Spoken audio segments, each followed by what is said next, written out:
हम इसमें करेंगे बहुत तेज़ी से रिवीजन भौतिक विज्ञान का। कुछ ऐसे टॉपिक जो छूट जाएं उसके लिए आप लोग माफ़ कीजिएगा।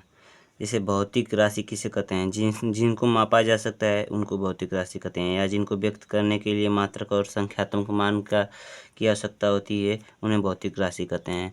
CGS मात्रक जो होता है, मात्रक दो प्रकार के होते हैं, आधारी मात्रक और संपूरक मात्रक। आधारी मात्रक 7 प्रकार के होते हैं और संपूरक मात्रक 2 प्रकार का होते हैं। इसमें होता है रेडियन और स्टेरेडियन। CGS पद्धति को फ्रेंच या मेट्रिक पद्धति बोलते हैं।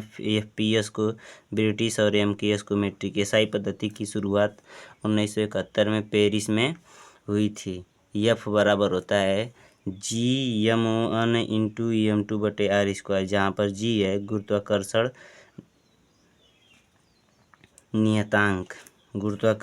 नियतांक। अब देखिए यहाँ पे है V प्रारंभिक वेग जो होता है 2 प्रकार का होता है। प्रारंभिक वेग U से डिनोट करते हैं, आरंभिक वेग अंतिम वेग V से। वेग का मात्रक होता है मीटर प्रति सेकेंड।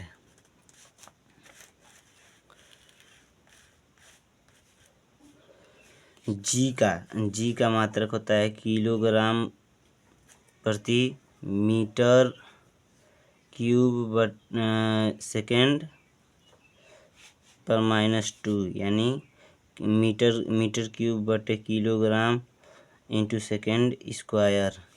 1 फर्मी बराबर 10⁻15 मीटर। 1 की म्यू माइक्रोमीटर बराबर 0.001 mm। 1 प्रकाश वर्ष बराबर होता है 9.467 × 10⁻15। 1 पारसेक बराबर होता है 3.083 × 10⁻16 मीटर। एक प्रकाश पारसेक बराबर होता है 3.26 प्रकाश वर्ष।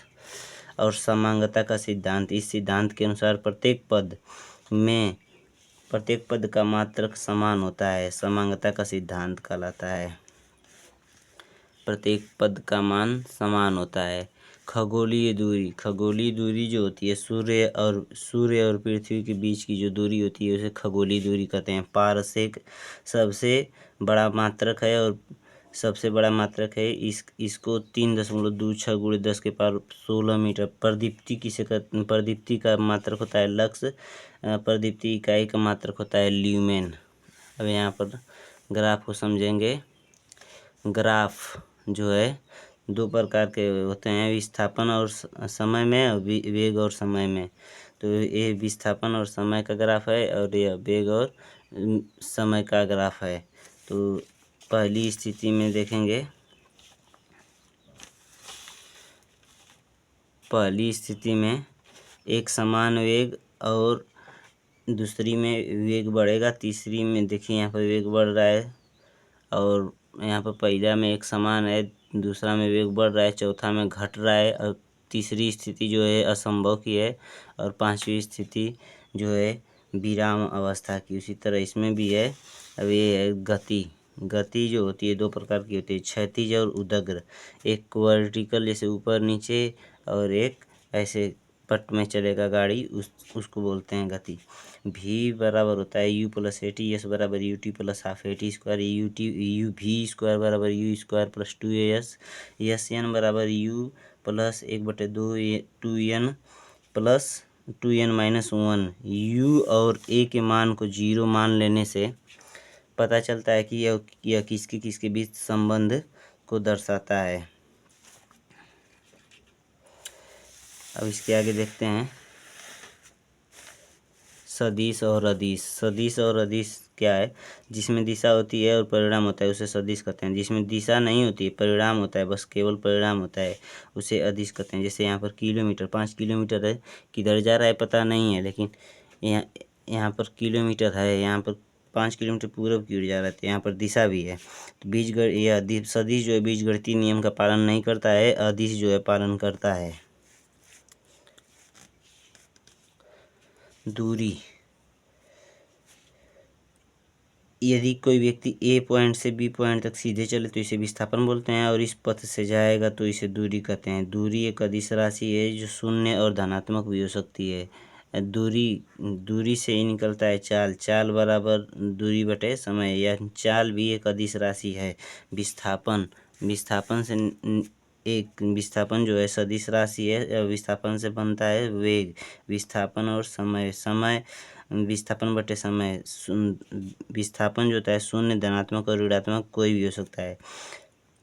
जब कोई एक सदिश न हो तो जब कोई एक सदिश होगा न तो पूरे को सदिश कर देगा। यानी कोई भी इसमें कोई भी एक जो है मात्रक बोल रहे हैं, इसको अगर कोई सदिश है तो पूरे को सदिश कर देगा, अदिश है तो पूरे को अदिश कर देगा। एक फार्मूला होता है आर मैक्स का फार्मूला होता है a + b और आर मिनिमम का फार्मूला होता है a - b। दूरी बटे विस्थापन का अनुपात होता है एक से कम या एक से अधिक या एक के बराबर। दूरी विस्थापन से बड़ी या बराबर हो सकती है। त्वरण जो है त्वरण बराबर होता है वेग परिवर्तन बटे समय। त्वरण में जो होता है त्वरण का मात्रक होता है मीटर प्रति सेकंड स्क्वायर। त्वरण जो अगर यदि u का मान v के मान से कम है तो त्वरण होगा, u का मान v के मान से अधिक है तो मंदन होगा। और मंदन को ऋणात्मक त्वरण कहते हैं, लेकिन लिखते नहीं हैं। विराम अवस्था से चलेगा तो u बराबर 0, ब्रेक लगाएगा तो v बराबर 0। समान वेग से त्वरण रहेगा तो समान रहेगा तो त्वरण 0, और त्वरण समान रहेगा तो वेग समान रूप से बढ़ेगा। घर्षण, इसको देखेंगे। घर्षण एक प्रकार का बल है जो गति का विरोध करता है। घर्षण सतह की प्रकृति पर निर्भर करता है, क्षयकारी होता है और ऊर्जा को ऊष्मा में बदल देता है। घर्षण को कम करने के लिए स्नेहक का प्रयोग करते हैं। स्नेहक 3 प्रकार के होते हैं, ठोस द्रव और गैस नहीं।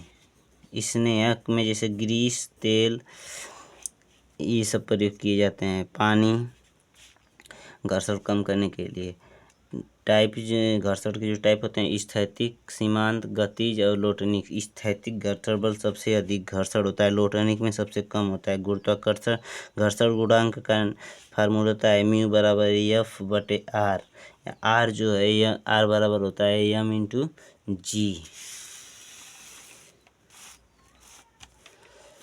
कार्य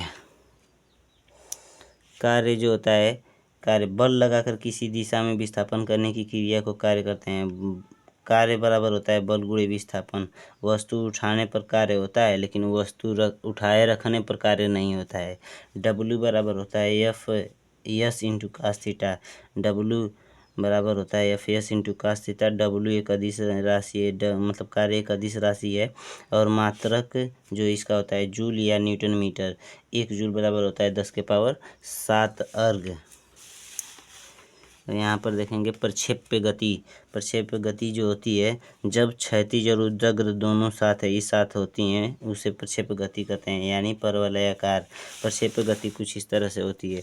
यहाँ से फेंका गया है, यहाँ पर गिर गया, इसको बोलते हैं परास। इसको बोलते हैं उड़ान, चढ़ान काल, उतरान काल और ये है उड़ान काल। तो यहाँ पे जो इसका फार्मूला होता है रेंज का फार्मूला होता है u² sin 2θ/g। और आर मैक्स का फार्मूला होता है u²/g। और अगर कोई वस्तु फेंकी जा रही है, कितने डिग्री के एंगल पर फेंकी जाएगी कि वह अधिक से अधिक दूरी तय करे, तो उसको बोलते हैं कि वह 45 डिग्री के कोण पर फेंकी जाएगी। और यदि 45 डिग्री से कम होगा तो भी नज़दीक गिरेगी और अधिक होगा तो भी नज़दीक गिरेगी। और इसमें जो होता है एक टाइम का फार्मूला होता है u sin θ/g। और यहाँ पे देखेंगे अगर इस तरह से ग्राफ दिया है और पूछा है कि दूरी निकालें, तो बस इस घिरे हुए क्षेत्र का क्षेत्रफल निकाल देंगे और इसमें कुछ करना नहीं है। उत्तोलक क्या होता है? उत्तोलक काम को आसान करता है। उत्तोलक 3 प्रकार के होते हैं, फर्स्ट, सेकंड और थर्ड। आलम्ब, उत्तोलक में फर्स्ट में आलम्ब जो होता है, फर्स्ट में जो आलम्ब होता है वह बीच में होता है, और सेकंड में भार, और थर्ड में आयास। यहाँ पर 2 अक्षर है तो दूसरा, 3 अक्षर है तीसरा, 4 अक्षर है पहला। बस इस तरह से याद रखेंगे। यांत्रिक लाभ जो होता है भार बटे आयास।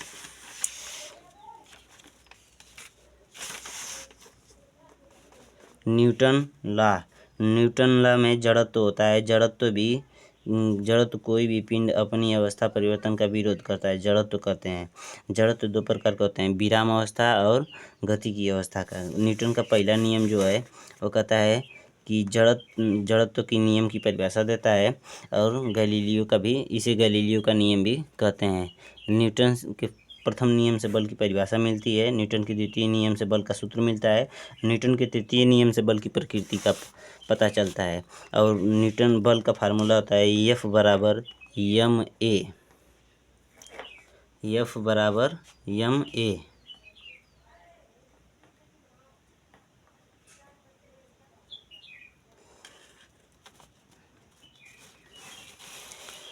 बल 2 प्रकार के होते हैं, संतुलित और असंतुलित।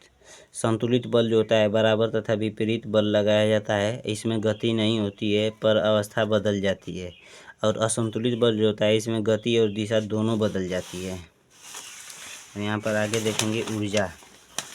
ऊर्जा क्या है? ऊर्जा कार्य करने की क्षमता। कार्य करने की क्षमता को ऊर्जा कहते हैं। ऊर्जा का मात्रक जूल होता है। E बराबर mc² का फार्मूला दिया था आइंस्टीन ने। ऊर्जा का जो टाइप होता है यांत्रिक ऊर्जा। यांत्रिक ऊर्जा में जो होता है 2 प्रकार की होती हैं, स्थितिज और गतिज ऊर्जा। स्थितिज ऊर्जा का फार्मूला होता है mgh, यानी मास, ग्रेविटी और हाइट। और यहाँ पे होता है गतिज ऊर्जा का फार्मूला होता है 1/2 mv², मास, वेग। गति यांत्रिक ऊर्जा का जो फार्मूला होता है, इन दोनों फार्मूलों को जोड़ देने पर यांत्रिक ऊर्जा का फार्मूला प्राप्त होता है। ऊर्जा जो होती है ऊर्जा के जो स्रोत होते हैं 2 प्रकार के होते हैं, प्रारंभिक या नवीनीकरण ऊर्जाएं, और अपारंपरिक।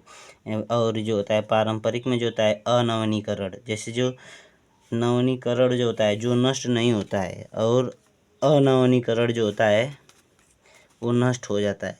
जैसे नवीनीकरण में होता है जो पवन जो होता है, नवीनीकरण में जो होता है पवन नष्ट नहीं होगा, जल नष्ट नहीं होगा। इसे अपारंपरिक या नवीनीकरण बोलते हैं।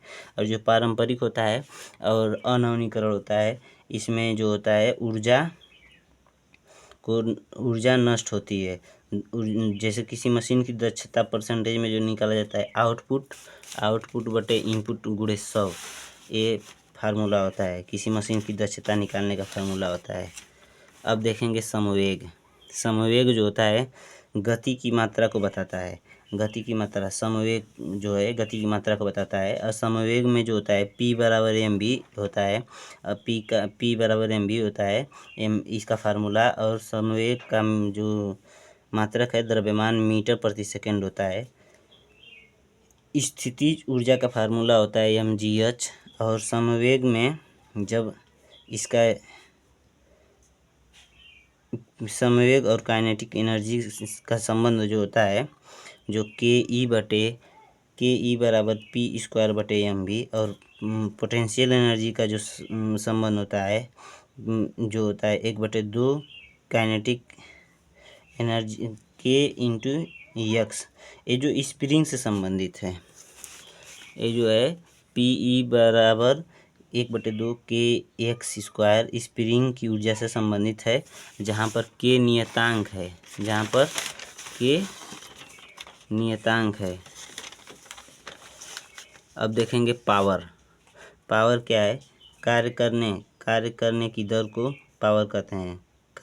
पावर का मात्रक होता है वाट। पावर बराबर होता है W/T, यानी इसका भी मात्रक होता है जूल बटे सेकेंड।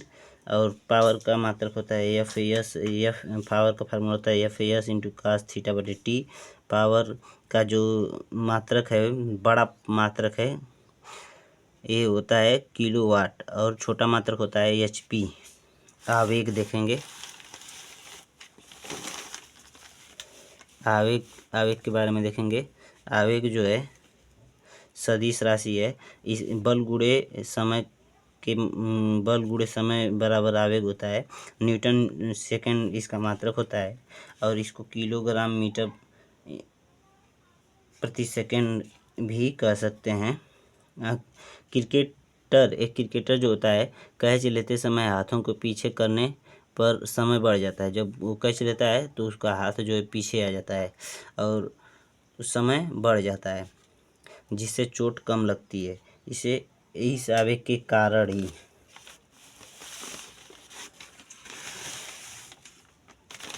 देखेंगे ऊर्जा संरक्षण का नियम। ऊर्जा न तो नष्ट किया जा सकता है, न ही उत्पन्न। जब वस्तु नीचे की ओर जाए तब जो हाइट बढ़ने पर पोटेंशियल एनर्जी घट जाएगी और वेग बढ़ने पर काइनेटिक एनर्जी घट जाएगी। जब वस्तु ऊपर से नीचे जाएगी तो वेग बढ़ने पर काइनेटिक एनर्जी बढ़ जाएगी और हाइट घटने पर पोटेंशियल एनर्जी घट जाएगी।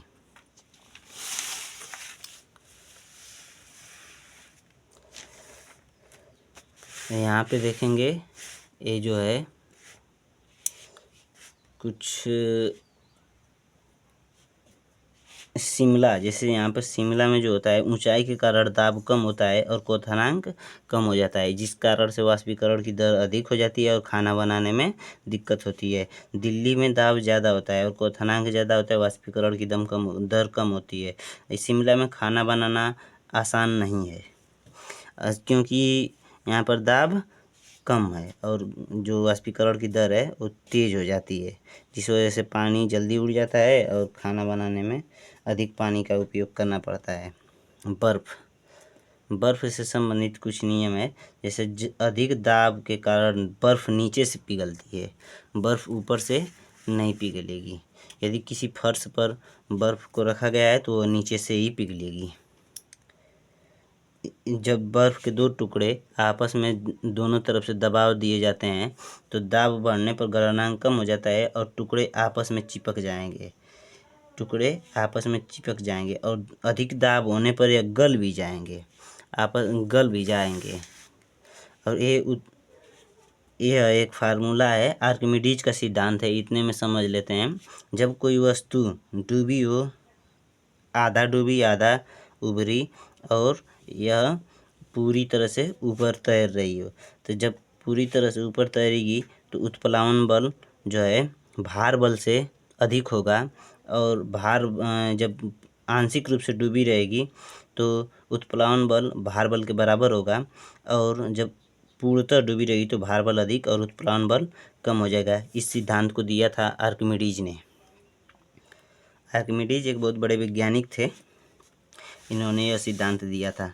बर्फ़ फिर आ गया। इसमें देखेंगे कि बर्फ़ जो है पानी में डूबी हुई है तो कितना डूबी रहती है, 9/10 भाग डूबी रहेगी और 1/10 भाग उभरी रहेगी। बर्फ़ का घनत्व होता है 900 किलोग्राम मीटर क्यूब, यानी इसी कारण यह उभरी रहती है, कुछ भाग उभरी रहती है। तो यहाँ पर कुछ सिद्धांत है आर्किमिडीज के अनुसार कि तैरेगा वही जो जिसका घनत्व कम होगा और डूबेगा वही जो जिसका घनत्व अधिक होगा। जैसे कोई भी चीज़ डूब जा रही है तो समझिए कि उसका घनत्व अधिक है तभी वह डूब रही है, और जिसमें डूब रही है उसका घनत्व कम है। यानी पानी में लोहा डूब जाता है तो लोहा का घनत्व अधिक है, यहाँ पर पानी का घनत्व कम है। और पारा में लोहा जो है उभरा रहता है तो यहाँ पर पारा का घनत्व अधिक है और लोहा का घनत्व कम है। यहाँ पर आपेक्षिक घनत्व को देखेंगे। आपेक्षिक घनत्व का फार्मूला होता है पदार्थ का घनत्व बटे पानी का घनत्व। इसका कोई मात्रक नहीं होता है, इसको हाइड्रोमीटर से नापते हैं। एक होता है हाइड्रोमीटर, एक होता है हाइग्रोमीटर। हाइग्रोमीटर से आर्द्रता नापते हैं। हाइग्रो मतलब आर्द्रता, ग्रो मतलब आर्द्रता मतलब नमी होता है। नमी जब रहेगी तो पौधा ग्रो करेगा, तो आर्द्रता जब रहेगी तो ग्रोमीटर। बस इस तरह से याद रख लेंगे और कुछ नहीं है फार्मूला। पृष्ठ तनाव जो है पृष्ठ तनाव का बराबर होता है बल बटे लंबाई। ताप बढ़ने पर पृष्ठ तनाव कम और खाना स्वादिष्ट लगता है क्योंकि पृष्ठ तनाव कम हो जाता है।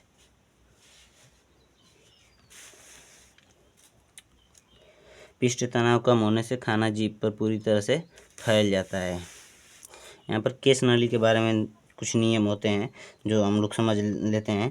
जैसे केश नली में जब कोई द्रव्य ऊपर की तरफ चढ़ रहा है और केश नली में जब कोई द्रव्य ऊपर की तरफ चढ़ा है तो यह उत्तल और अवतल आकृति बनाता है। तो उत्तल और अवतल आकृति कौन बनाएगा? जो इसमें नहीं चिपकेगा वह उत्तल आकृति बनाएगा, जो इसमें चिपक जाएगा वह अवतल आकृति बनाएगा।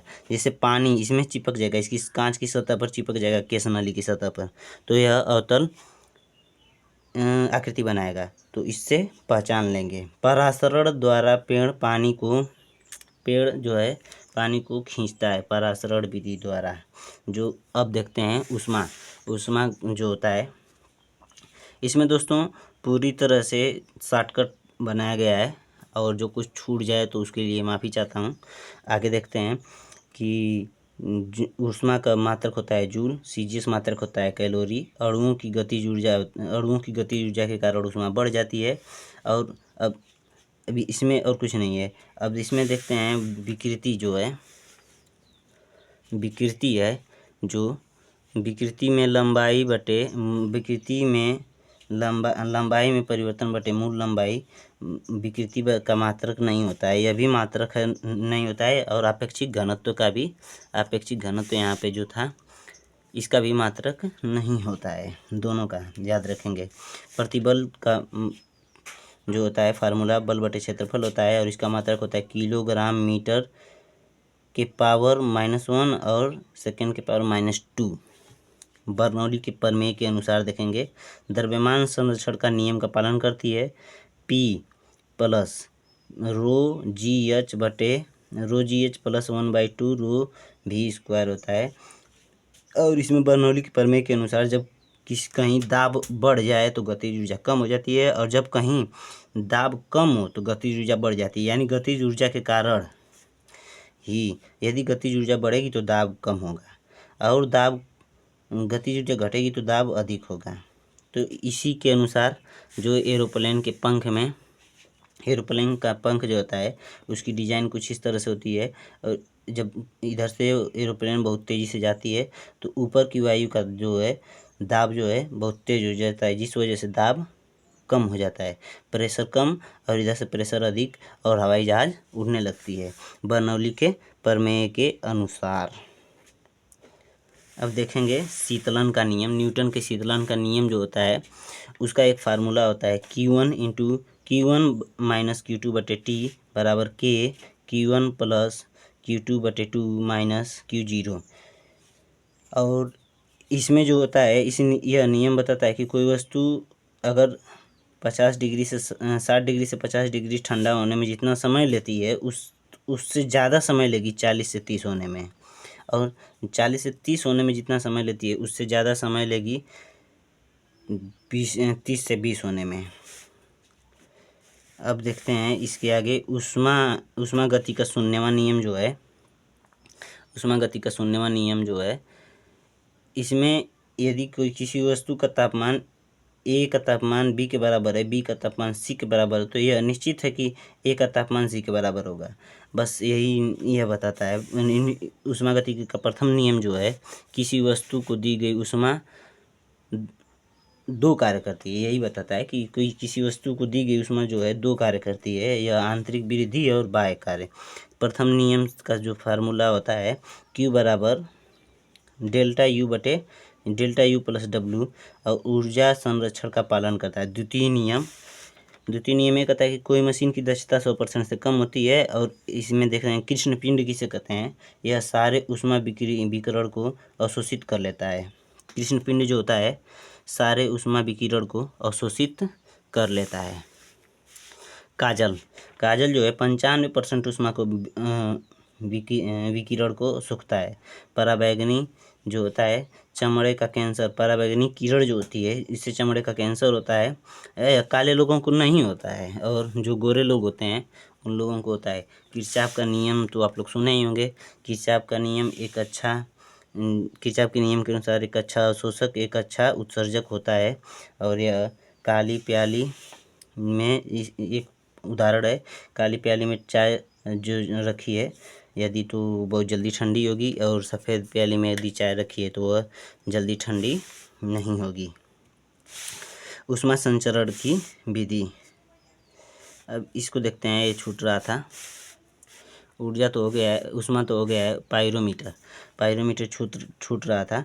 तो पायरोमीटर में जो होता है वो सूर्य और तारा का तापमान नापने के लिए पायरोमीटर का प्रयोग करते हैं। पायरोमीटर 800 डिग्री सेल्सियस से अधिक का तापमान नापता है। क्रायोजेनिक इंजन रॉकेट प्रौद्योगिकी में प्रयोग होता है। और घनत्व, अब देखते हैं घनत्व का फार्मूला होता है द्रव्यमान बटे आयतन। यदि ताप बढ़ेगा तब आयतन बढ़ेगा, और आयतन बढ़ेगा तो घनत्व कम हो जाएगा। यदि ताप बढ़ेगा तो आयतन बढ़ेगा। किसी भी द्रव्यमान का जो होता है उसमें यदि ताप बढ़ रहा है तो आयतन भी बढ़ेगा और उसका घनत्व भी बढ़ जाएगा। ताप का जो होता है मात्रक होता है केल्विन, और इसको डिग्री सेल्सियस से भी डिनोट करते हैं। ऊष्मा बढ़ाने पर ताप बढ़ता है। और इसका फार्मूला होता है, बेसिक फार्मूला होता है C/5 F-32/9 बराबर K-273/5 बराबर R/4 रीमर/4। एक होता है सीबेक प्रभाव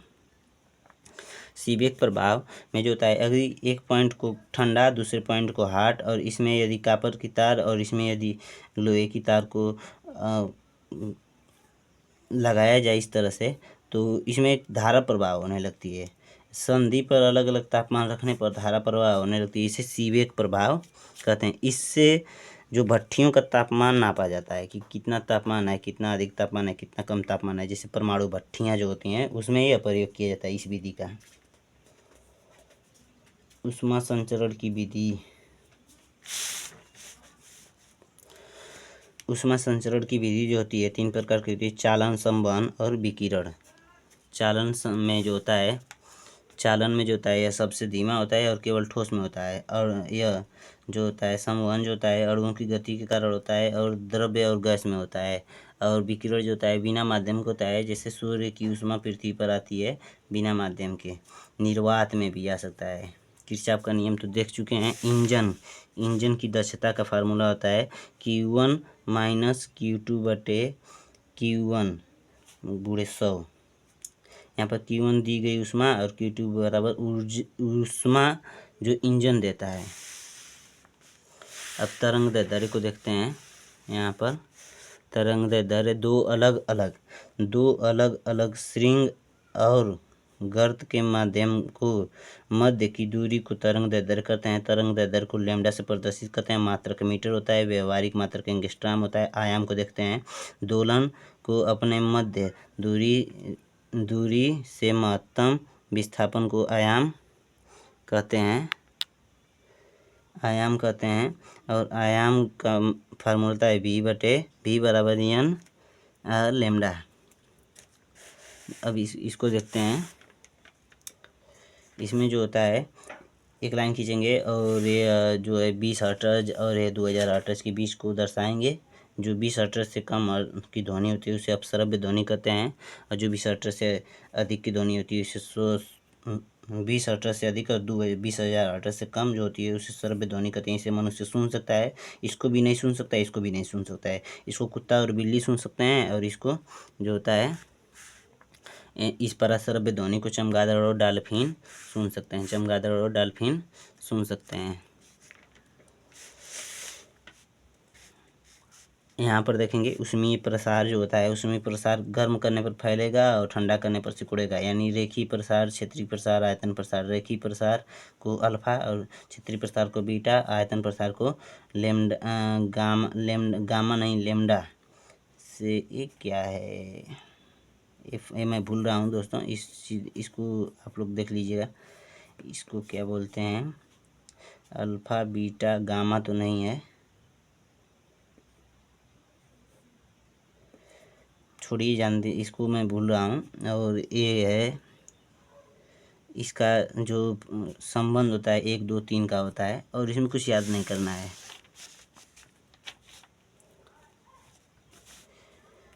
और अब देखेंगे SHM। SHM क्या होता है? सिंपल हार्मोनिक मोशन, सरल आवर्त गति, आवर्त काल पर निर्भर करना, यानी आवर्त काल पर निर्भर करता है। आवर्त काल जो होता है लंबाई पर निर्भर करता है और गुरुत्वीय त्वरण पर निर्भर करता है। और जो दोलन गति होती है इस तरह से होती है। और इसमें जो है मध्य बिंदु पर जो वेग होता है महत्तम होता है और गतिज ऊर्जा जो होती है महत्तम होती है। अंत बिंदु पर जो होता है जो पोटेंशियल एनर्जी होती है महत्तम होती है और प्रत्यास्थता महत्तम होती है। अब इसमें देखेंगे आवर्ती गति जो होती है, आवर्ती गति जो होती है और दोलनी गति में अंतर, जहाँ से चला वहीं पर ख़त्म आवर्ती गति। और दोलनी गति में दोलन करने वाला, जैसे इस तरह से ऐसे ऐसे ऐसे ऐसे करता है, उसको दोलनी गति कहते हैं। सभी आवर्त गति दोलनी गति होती है, लेकिन सभी दोलनी गति आवर्ती गति नहीं होती है। अब यहाँ पर द्रव्य देखेंगे, जो स्थान घेरे और जिसका द्रव्यमान हो उसे द्रव्य कहते हैं। द्रव्य जो होता है ठोस, द्रव, गैस, प्लाज्मा, बोस-आइंस्टाइन, कंडेंसेंट। द्रव की जो है जैसे कई प्रकार के होते हैं, इसको प्रकार बोलते हैं। जैसे ठोस, द्रव, गैस, प्लाज्मा और बोस-आइंस्टाइन कंडेंसेंट की खोज सत्येंद्रनाथ बोस ने की थी।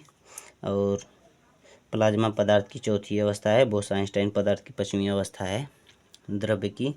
और इसमें जो द्रव्य दाब होता है, दाब बराबर बल बटे क्षेत्रफल। बल बढ़ेगा तो दाब दाब बढ़ेगा, बल बढ़ेगा तो दाब बढ़ेगा। और यदि क्षेत्रफल, जैसे बल बढ़ेगा तो दाब भी बढ़ेगा और क्षेत्रफल बढ़ेगा तो दाब कम हो जाएगा। दाब जो होता है ठोस का, इसको ठोस को बोलते हैं। द्रव्य में द्रव्य का दाब जो होता है P बराबर होता है घनत्व इंटू गहराई इंटू G, यानी P बराबर होता है रो जी एच।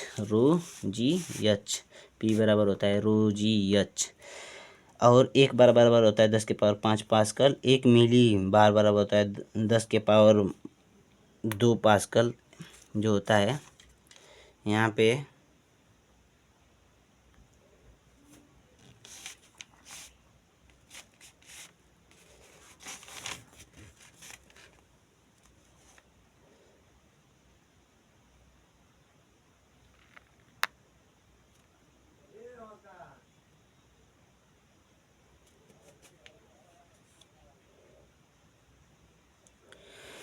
एक बार बराबर होता है 10 के पावर 5 पास्कल। 1 मिली बराबर होता है 10 के पावर 2 पास्कल। यानी यहाँ पर तरल द्रव जो होता है, तरल जो होता है, द्रव और गैस को तरल कहते हैं। द्रव और गैस ये पूछता है। पास्कल जो होता है, पास्कल के नियम के अनुसार द्रव असंपड्य है, यानी द्रव को दबाया नहीं जा सकता है। और इसमें जैसे पास्कल के नियम के अनुसार कार का ब्रेक काम करता है। और जैसे अब देखेंगे कि दाब जो होता है, एरोप्लेन में जो दाब होता है, एरोप्लेन में जो दाब होता है वह अंदर जो होता है अधिक होता है और बाहर जो होता है कम होता है। एरोप्लेन में जो हाई ब्लड प्रेशर के मरीज होते हैं उन लोगों को यात्रा करने की सलाह नहीं दी जाती है, क्योंकि यदि दाब अधिक होगा तो उन लोगों के मुंह से ब्लड आने लगेगा। यहाँ पर देखेंगे, ये तो कार्य हो चुका था, ऊर्जा भी हो चुका है। यहाँ पर देखेंगे टक्कर जो है 3 प्रकार की होती है, प्रत्यास्थ टक्कर, अप्रत्यास्थ और पूर्णतः प्रत्यास्थ जो होता है। जैसे जितना गिरेगा उतना उछलेगा और जितना गिरेगा उससे कम उछलेगा और टकरा कर साथ ही साथ चलने लगेगा। इसमें देखेंगे रेखीय समवेग जो होता है, किसी वस्तु पर बाह्य बल न लगाए तो कुल समवेग संरक्षित होता है। इसका फार्मूला होता है m1 into u1 m1 into u1 plus m2 into u2 बराबर m1 into v1 plus m2 into v2। जो ऊर्जा का व्यवहारिक मात्रक होता है kWh, किलो वाट आवर। जी का मान होता है फेंके जाने वाली वस्तु के भार पर निर्भर करता है। और गुरुत्वाकर्षण जो होता है दो पिंडों के बीच द्रव्यमान के कारण लगता है। जी का फार्मूला होता है एफ इंटू आर स्क्वायर बटे M1 इंटू M2। जी का मात्रक होता है K-1 और यम के की पावर -1 एम की पावर +3 और एस की पावर -2। अब देखेंगे गुरुत्वाकर्षण बल किसे कहते हैं। दो पिंडों के बीच लगने वाले बल को गुरुत्वाकर्षण बल कहते हैं। गुरुत्वीय बल किसे कहते हैं। किसी पिंड और किसी वस्तु और पृथ्वी के मध्य लगने वाले बल को गुरुत्वीय बल कहते हैं। इसमें जो होता है भार जो होता है भार बराबर होता है mg और g का मान होता है 9.8 मीटर प्रति सेकेंड। g को यह बदलता रहता है और जो कैपिटल G का मान होता है यह कभी नहीं बदलता है। इसका मात्रक मान होता है 6.67 गुणे 10⁻11।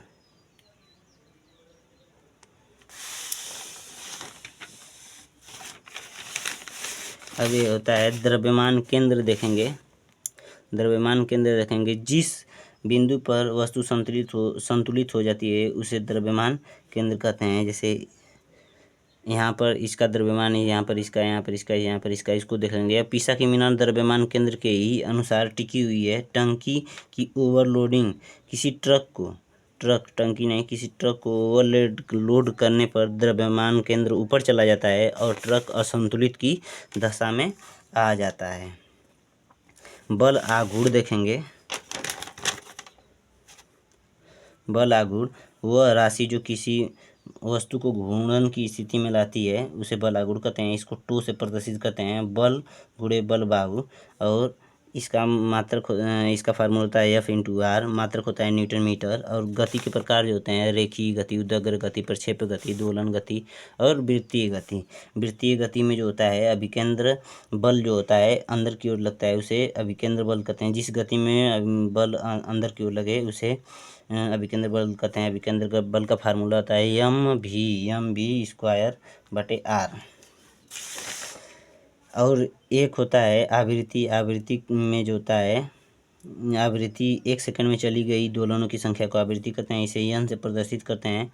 इसको 1/t यानी n बराबर 1/t यानी आवर्तकाल, t बराबर आवर्तकाल, t बराबर होता है 2 पाई इंटू करड़ी में L/g।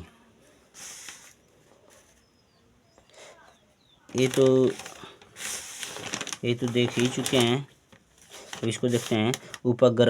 उपग्रह जो होता है कोई भी, जैसे जो ध्रुवीय उपग्रह होता है, जैसे जो इस तरह से चक्कर लगाता है, पृथ्वी इस तरह से है, यहाँ पे पृथ्वी तो ऐसे ऊपर नीचे ऐसे, जिससे सिग्नल और मौसम की जानकारी प्राप्त होती है। यह 84 मिनट में एक चक्कर लगा देता है। और जो होता है भू स्थिर उपग्रह होता है 36,000 किलोमीटर विषुवत रेखा से ऊपर होता है। और कक्षीय वेग जो होता है 34 किलोमीटर होता है पर सेकेंड इसका। और भू स्थिर उपग्रह दूर संचार के लिए प्रयोग होता है। पश्चिम से पूर्व की ओर घूमता है जैसे पृथ्वी घूमती है।